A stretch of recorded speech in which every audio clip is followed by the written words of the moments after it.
Welcome to If Socrates Had a Podcast. I'm your host, Vinay Kalva.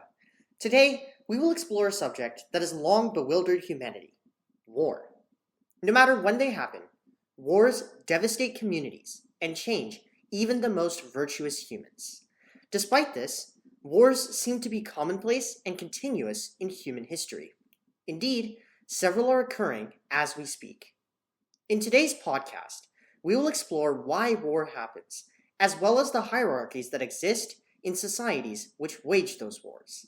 This will be done through an examination of two books I had the pleasure of reading recently: 1984 by George Orwell and Why War, translated by Stuart Gilbert. If you would like to explore these books and think through them yourself as well, please check the podcast description to find the specific editions I used in making this episode. You can also check your local library, who will likely be more than happy to lend you copies. In today's fictional dialogue, Socrates and Dr. Linus Pauling will be the subjects. Socrates is the namesake of this podcast and the chief questioner. Dr. Linus Pauling, in real life, was one of only a few individuals to win 2 Nobel Prizes. In his case, the Nobel Prize in Chemistry and the Nobel Peace Prize. It is the latter prize that has brought him to the hallowed tables of If Socrates Had a Podcast. I will play the parts of both characters, inflecting my voice as follows when I am Socrates. I am Socrates, and as follows when I am Dr. Linus Pauling. I am Dr. Linus Pauling. With that, let us begin our exploration of war and hierarchy.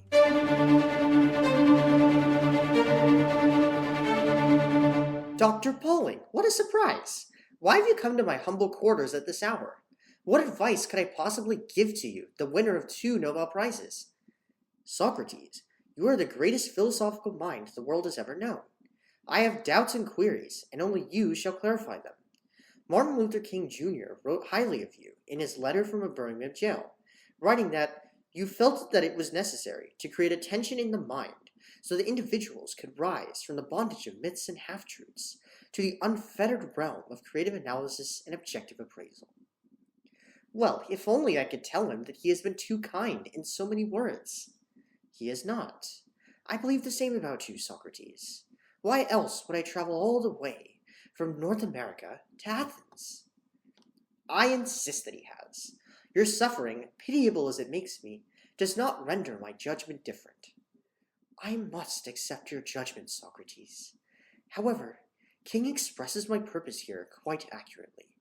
My recent reading has induced attention in me, and I require your help to reach that realm of creative analysis and objective appraisal which King writes about. And what is that tension? That tension is about inequality in society, and more importantly, why we humans dare to cause war.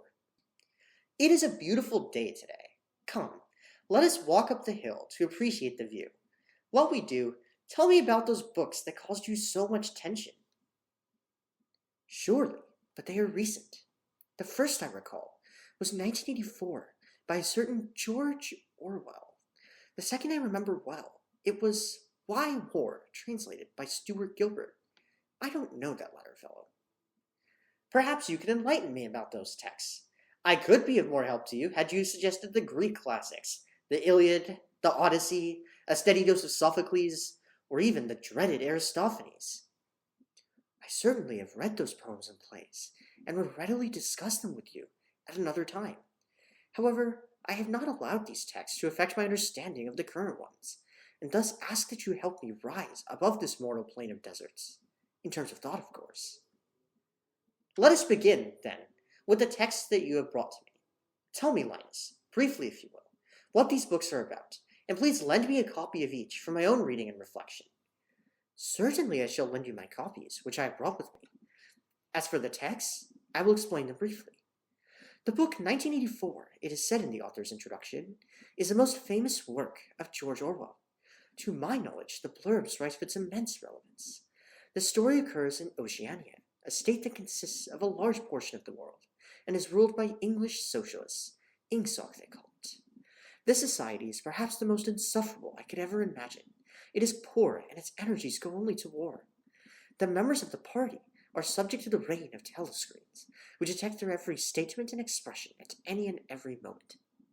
They must execute the commands of the party to the letter, The main character of this book, Winston, works for the Ministry of Truth, where he rewrites history to ensure that the party is always right. The children surveil the parents. There is no authentic love, and the party could not care less about the average citizen, so long as they stay in power. The average citizens, of course, are kept ignorant and distracted with what I may call bread and circuses. We learn this because Winston is dissatisfied with the state of affairs, winds up being a dissident by having a relationship with a character named Julia, reads a book that explains what I have told you, and ends up being tortured by the party to accept what it considers true. The book Why War is not at all similar in form. It is a collection of essays by Albert Einstein and Sigmund Freud, as well as a correspondence between the two figures. It is stated in the synopsis that the League of Nations asked Albert Einstein to write a letter on any subject to any person in the world. A year before Adolf Hitler seized power in Germany, Einstein wrote to Freud to ask him what the causes of war were, and Freud replied willingly. His explanation is of interest to me, as I won my Nobel Peace Prize in this area, and my fellow Nobel laureate Einstein initiated the conversation. The correspondence is where the key ideas are, and that is what I would like to discuss with you today as well. I see that you consider yourself a member of the community of Nobel laureates, Dr. Pauling, and I must extend my congratulations to you in that regard. Now, I would like to discuss the subject of war first. Tell me, Dr. Pauling, what emerged when you read Orwell's treatise? Socrates, I would respectfully describe it as a novel, for that is what it is. I felt a sense of despair reading the novel. Despair? I can hardly say that is surprising. What, then, confuses you? The book within the book is what confuses me, Socrates. You are, perhaps, referring to the theory and practice of oligarchical collectivism by the dissident of dubious existence, Emmanuel Goldstein. I am referring to exactly that, although I remember that Winston asks about the book to O'Brien after a torture session in the Ministry of Love. O'Brien tells him that he was involved in writing the book. Indeed, but I feel that it is of dubious importance what the plot is. Let us focus more specifically on war. What does Goldstein say is the purpose of war? From my understanding, Goldstein writes in Chapter 3 that the purpose of the war between Oceania, East Asia, and Eurasia is superficially to obtain resources of a large, uncontrolled area of the world. This part of the world has the required resources, of course, but these are only of one purpose: to continue the war indefinitely. As long as the war continues, the three governments, all of whom are similar ideologically and structurally, remain in power. You are saying, then, that the purpose of war in 1984 is the perpetuation of the power that the government holds. That is exactly what I am saying. However, I cannot think that this example is realistic. In my mind, wars must be waged with a purpose, an end goal of sorts. What end goal must that be, Dr. Pauling? The end goal, of course, is either to expand one's land or to protect oneself from another's attempt to do so. I cannot think of a more basic explanation than that. I would concur with you, Dr. Pauling, had you not brought up why war. Surely there is a behavioral explanation, which Sigmund Freud discusses. To my knowledge, there is. Sigmund Freud, being a psychoanalyst, ascribes all human behavior to love or hate. War, he argues, can be the expression of a destructive mindset, whether the result of the unconscious or hidden by ideals. I can see that this idea applies to 1984. How might you perceive the two to be related? This is what I do not know, how the two are related. That is why I have come to you, so that you may enlighten me. I shall attempt to help you find the truth. Remember that I, of course, am but a simple man, and that I know very little. All I know is how to guide you. Socrates, I ask that you help me. I shall help you. Let us start with the explanation offered by Goldstein, that war between the superstates is for the purposes of maintaining power and control of the governments. Would you consider this to be true? I find this true within the context of the novel. How else can a populace that is hungry and lacking in knowledge be kept under control? Earlier we learned, however, that the party uses entertainment to prevent rebellion. Bread and circuses, as you described it. If bread and circuses are effective at maintaining the party's power, why would the party bother to wage war? Goldstein writes that the purpose is to occupy the public and work. Much as the party places all manner of bread and circuses at the public's disposal in the realm of leisure, so too does the party place war as the goal of work. What prevents the proles from being ethical and recognizing that they are supporting death and destruction? It is clear to me now. Freud writes of the destructive mindset. This is what the party attempts to induce in the proles. If the proles hate the enemy, they cannot be ethical, and will persuade themselves to work at producing the machines of war and destroying the enemy. Does the destructive mindset explain the outer party's support of war? I do not think it does. The outer party must practice doublethink in order to support the war.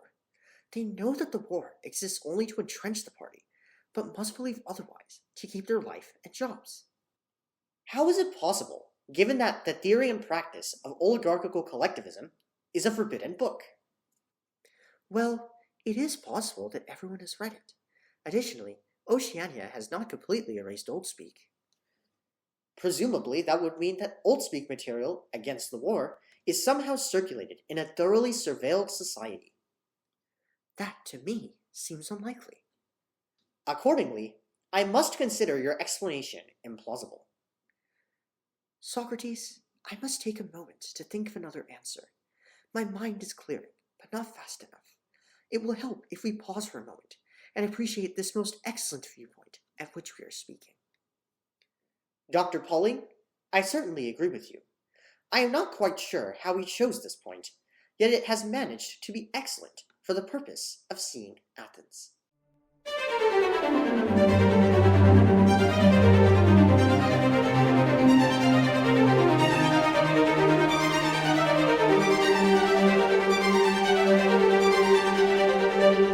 This regularly scheduled program is interrupted for a short break. Dear listeners, Dr. Pauling and Socrates are currently taking a short break to appreciate the view from their vantage point. They sure do seem like, and certainly are, very good friends. You may, however, be wondering how Socrates and Dr. Pauling came to meet, for they were notable in entirely different time periods and interacted with their fellow humans differently. Well, I happened to meet both of them shortly before you did, and they both gladly shared the story that I will tell you. Dr. Pauling was preparing for his very first Nobel lecture. It was the day before he was to present, and he was quite stressed. Then Socrates knocked on the door. "Hello," said Dr. Pauling. "Please see the door," said Socrates. Dr. Pauling had never been ordered to do anything. He was in charge, or so he thought. "Who are you?" "I am Socrates.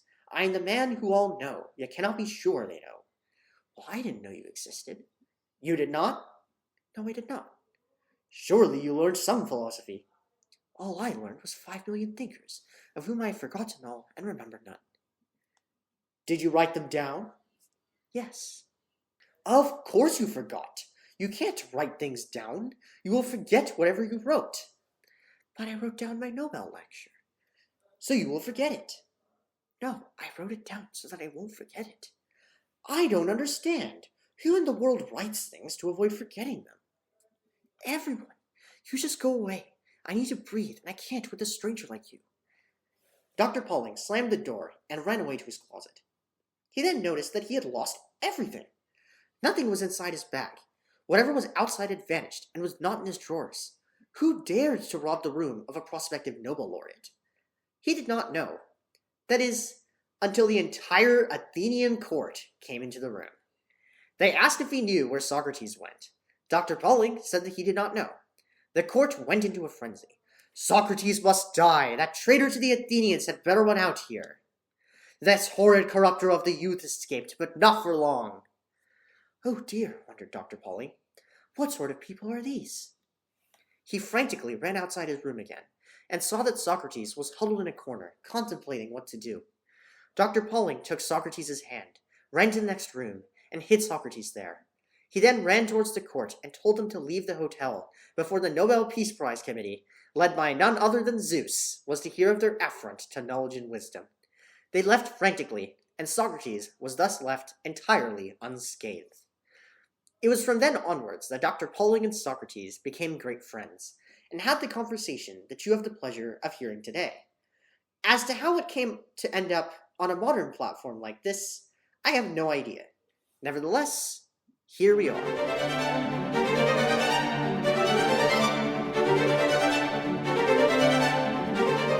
At this time, let us return to our regularly scheduled program.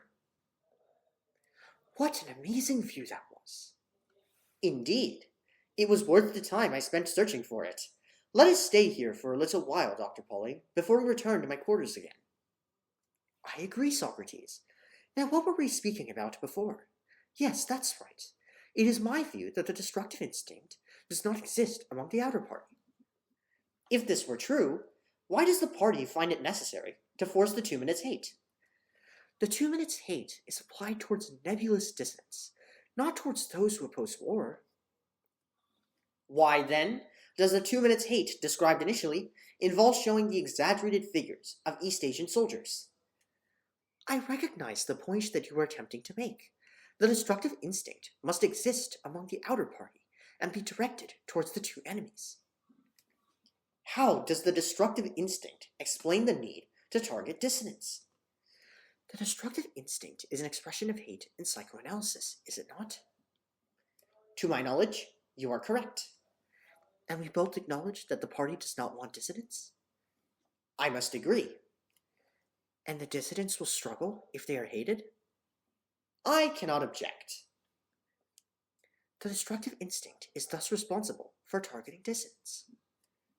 Would you say, then, that the party uses the destructive instinct broadly, rather than merely for the sake of war? I cannot see why not.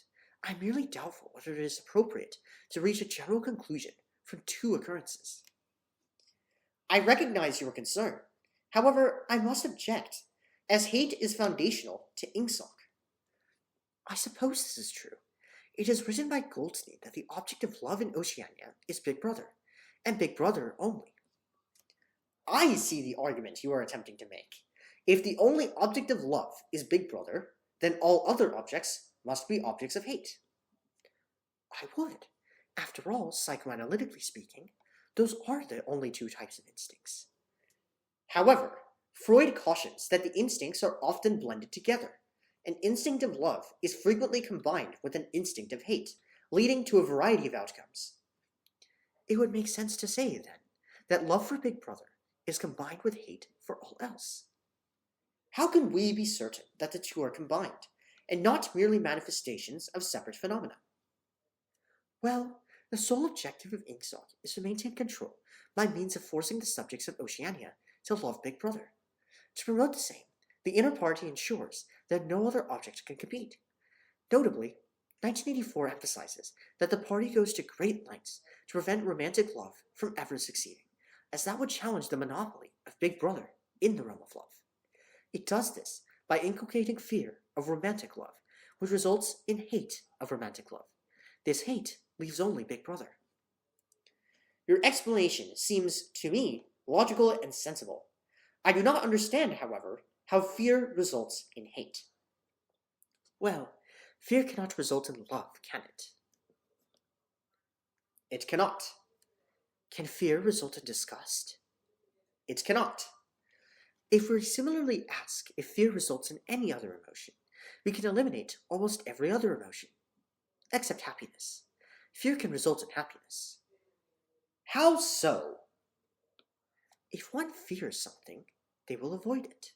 The avoidance results in happiness. In essence, happiness is the object. How then does happiness result in hate?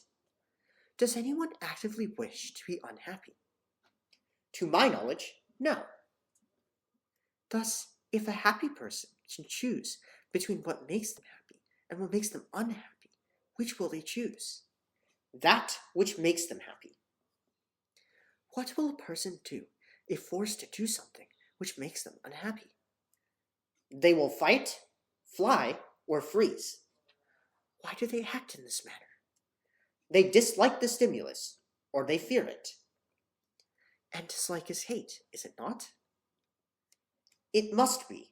However, the second answer leads to circular reasoning. Fear leads to a response, which is a result of fear. How do you address it? Does one want to be fearful? Generally not. This is a dislike, and dislike is hate, is it not? It must be. Then I have reached the answer. Fear must result in hate, because it results in a desire to avoid the unpleasant. This desire is a form of dislike, which is hate. Are you, Dr. Pauling, now confident to induce? I cannot be fully confident in induction. That is a matter for a later time, though. Socrates, let us now proceed to the other area of confusion. The hierarchy of the world in 1984 and why war, and its relations with war, if any. It continues to trouble me. I will readily discuss this matter with you, Dr. Pauling. Would you describe what the two texts have to say on the subject of hierarchy, and the relations between hierarchy and war? For 1984, I must reference Emmanuel Goldstein once again. He writes that all societies have high, middle, and low classes, and that the high fight the middle to maintain their power. The middle will appeal to the low, but only for the purpose of usurping the high. This shall do. And for why war?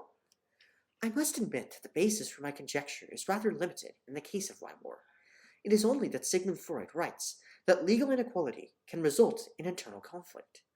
The legal inequality, of course, is representative of a hierarchy with two groups, those advantaged by the law and those disadvantaged by it.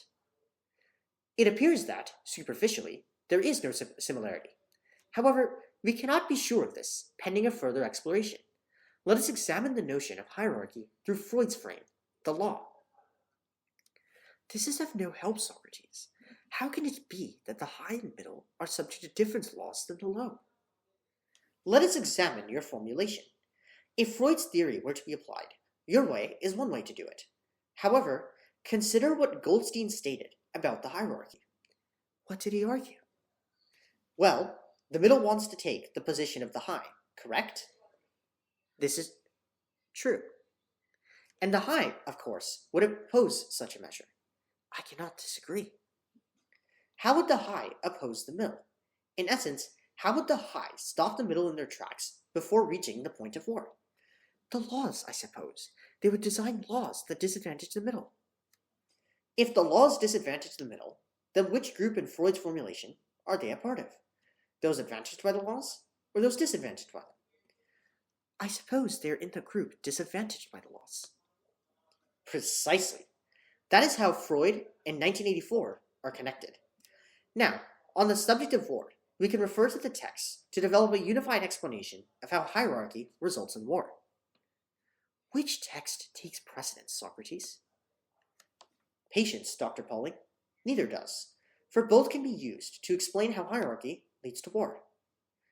I don't see the connection. We said earlier that the middle aims to topple the high to lead. In Freud's formulation, they wish to be above the law rather than below it. Why won't the middle, in essence the most powerful below the law, aim to equalize the law, as Freud says? I suppose that either can happen. However, on this point, it appears Freud and Goldstein disagree. Freud would argue that the middle, the most powerful below the law, would adjust the law to be fair for all. Goldstein would argue that the middle will merely maintain the hierarchy. Are you then distinguishing between a reformist and conservative middle?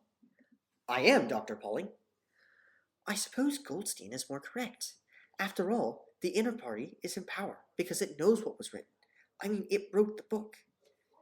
Dr. Pauling, you are perfectly entitled to that judgment. For my part, I am more optimistic and side with Freud. Does Winston not say in 1984 that if there is hope, it lies with the proles? He does. Why should that change my judgment? Perhaps it might change mine.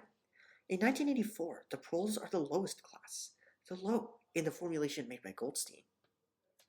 Perhaps I can change your judgment. If the proles, the low, are the ones who foment social change, not the middle, then Freud would be more correct. Those below the law would change it to equality, which is the goal of the law in Goldstein's formulation. Accordingly, there would be no hierarchy. Everyone would be equal under the law. With that, there would be no justification for war, I suppose. That is the only conclusion I can come to, at least for today. I suppose we can come to other ones. Perhaps we could explore more, but I must be going now. The other Nobel laureates have invited me to dinner. I will tell them that I will bring you as my guest, if you acquiesce. It would be my honor and my pleasure. But of course, I know nothing. How could I fit amongst the brightest minds of this world, the ones who know almost everything? King's praise still remains true, Socrates. It is clearly more true after we have engaged in this conversation. You are a citizen among the best and brightest. Then I must come along, Dr. Pauling.